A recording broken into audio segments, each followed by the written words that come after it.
From the paddock here at Saratoga, this is Stewards Review alongside Victor Escobar, New York Racing Association steward. I'm Lafitte Pinkai.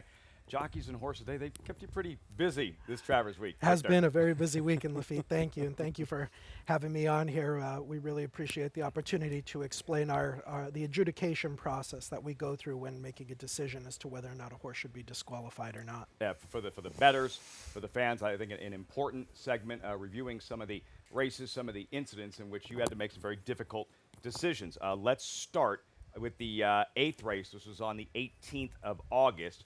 You're looking at Albedo down on the inside with Jose Lascano. What exactly takes place here, Victor?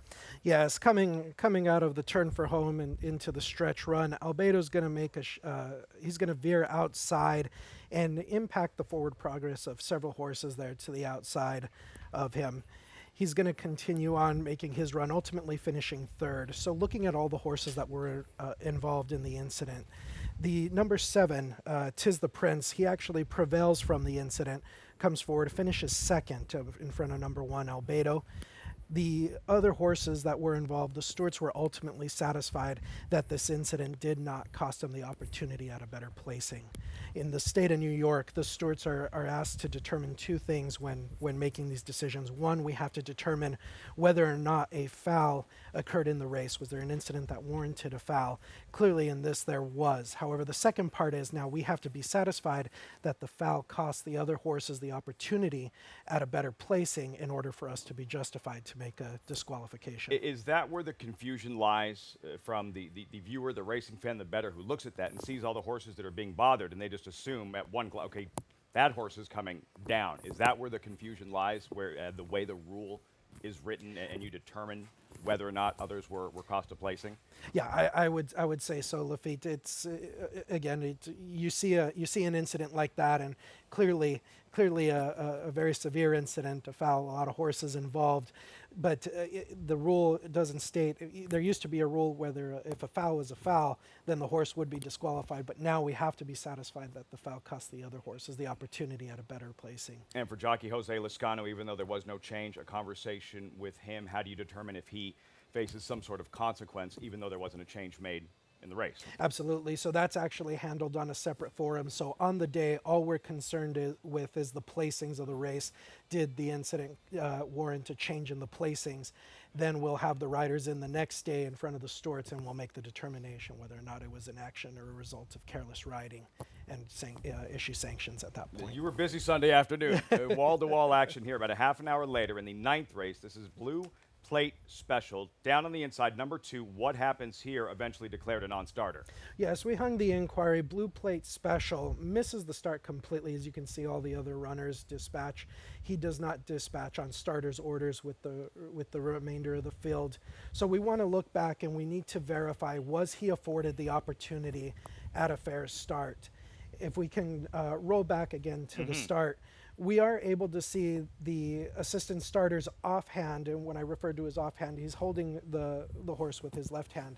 That hand comes up. That's the expectation we have with the assistant starters. We have to see hands up. However, his right hand is extended across the jockey's body, and what it appears to be is it looks like he's trying to, encourage the horse to come out of the gate. It certainly wasn't done intentionally, but when we're dealing with perception, we have the perception of a hand crossed over the jockey's body here.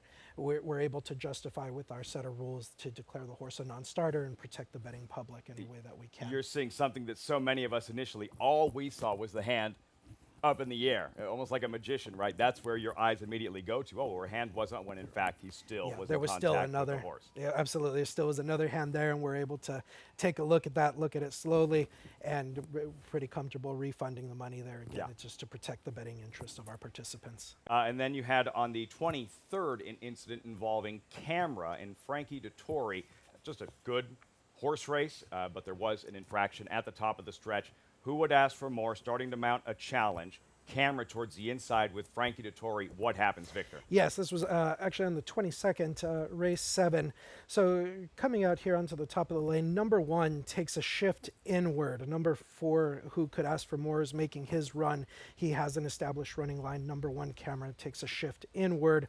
causing the number 4 to check sharply, losing valuable momentum.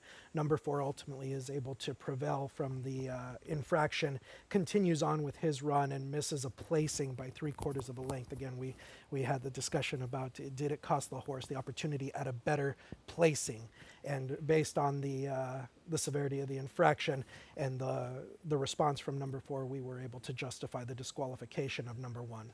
Oh, look at the head on here. Who could ask for Mo? Has to take up, a lot like a referee having to determine a pass interference call, right? And whether or not a receiver would have made a reception if not interfered with. How difficult is it to speculate whether or not an infraction actually costs a horse a placing?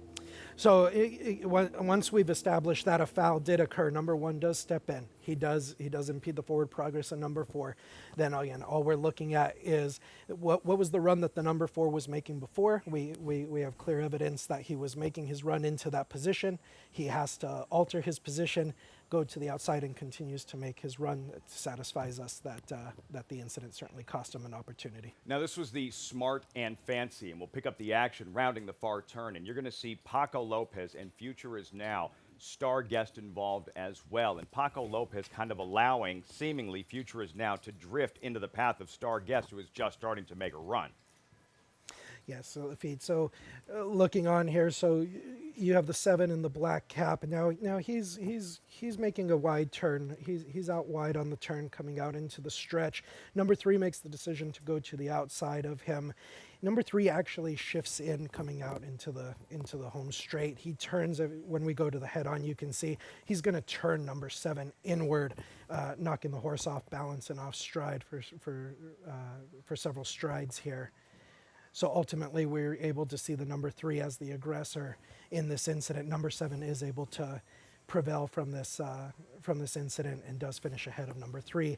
As a result, there was no action taken in the inquiry. Just to play, just devil's advocate, how complicated, does it complicate matters? Paco Lopez, when he looks right over his right shoulder at Flavien Prat, who's bearing down on him with star guest, he looks right at him, and then it looks like he allows Future Is Now to somewhat drift into his path, when what you're seeing is more star guest kind of coming inward as well. What we can see is Paco Lopez is already making a wide run. He is already several pass off of the rail at the point before number 3 comes into his position. It would be a different conversation had Paco been closer to the fence and then makes a sudden shift outward to carry a horse outward. We'd be looking at that a little differently.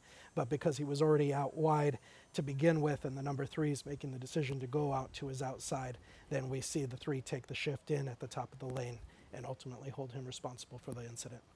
Smart and fancy, no change. And then on a Travers day, this was the second race, just getting started with the 14-race program on Travers Saturday. We're looking at Donegal Momentum and Green Light. Second race, what are we looking at here, Victor? Yeah, so we had a jockey's claim a foul in this race. Rider of the 5 Green Light, Jose Ortiz, lodged an objection against the winner, Donegal Momentum, and Javier Castellano. Looking as they come into the top of the stretch here, number 5 and number 9 are going to come together. They have a bit of mutual contact throughout. They both reestablish their running line. Number 5, under the left-handed encouragement, is going to veer out a couple of times throughout the stretch run, making contact with number 9.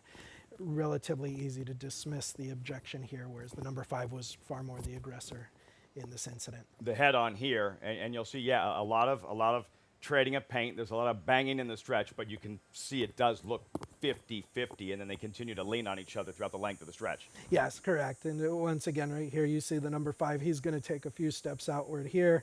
Again, making contact with the number 9, knocking him off stride once again.